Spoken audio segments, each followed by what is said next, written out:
আসসালামু আলাইকুম dear viewers, চলে আসলাম মদিনায় একটি খেজুর বাগান। এই খেজুর বাগান থেকে আপনাদের সবাইকে শুভেচ্ছা এবং স্বাগতম জানাচ্ছি। মদিনায় খেজুরের বাগান কেমন হয় দেখার জন্য আপনাদেরকে নিয়ে আসলাম ছোট্ট একটি খেজুরের বাগান। আপনাদের ঘুরে ঘুরে দেখাবো, আমার সাথেই থাকুন। এই যে দেখছেন ছোট ছোট, এগুলি ধনিয়া পাতা আর পালং শাক। খেজুরের গাছের নিচে খেজুরের গাছের ছায়ায় এগুলি হয়।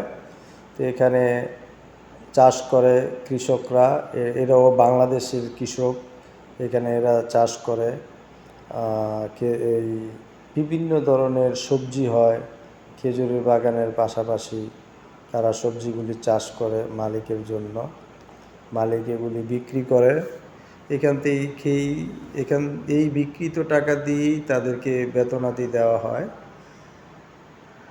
এটা মসজিদে নববীর খুব কাছাকাছি, 5 কিলোমিটারের মধ্যে একটি বাগান। এই বাগানের খেজুরগুলো অনেক সুমিষ্ট। এখান থেকে আমি খেজুর নিয়ে খেয়েছি, খুবই মিষ্টি, মাশাআল্লাহ, আলহামদুলিল্লাহ। খুবই ভালো লাগলো। দেখেন, আপনাদেরও ভালো লাগবে। মনে হয় যেন বাংলাদেশের মেঠো গ্রাম। এত সুন্দর পরিবেশ, পাহাড়ে ঘেরা একটি শহরের মাঝে অনেক সুন্দর খেজুরের বাগান। আমি দেখে খুবই মুগ্ধ হলাম, তাই ভিডিওটি আপনাদের জন্য। কেমন লাগলো সবাই কমেন্ট করে জানাবেন। খেজুরের বাগান দেখে আপনাদের কি অনুভূতি কমেন্টে জানালে খুবই খুশি হব। ভিডিওটি না টেনে পুরো ভিডিওটি দেখবেন। এই যে দেখুন খেজুর, অনেক জাতের খেজুর আছে।